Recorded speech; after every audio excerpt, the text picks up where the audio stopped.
As one of the largest writers of workers' compensation insurance in the country, we see this trend of proactiveness, both a concern and an opportunity.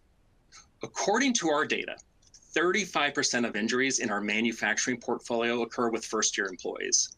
This is impactful when you consider particularly the volume of new employee hiring that is happening within manufacturing.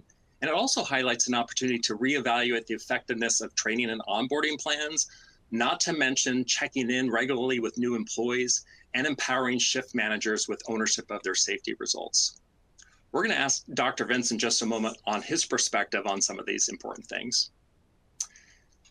Also, particularly powerful statistics from our report is the average number of days a manufacturing employee misses work due to a workplace injury.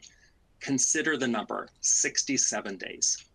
That's over 2 months of lost productivity and indirect impact to other workers in the factory, not to mention ramp-up time and potential job modifications once the employee is ready to come back to work.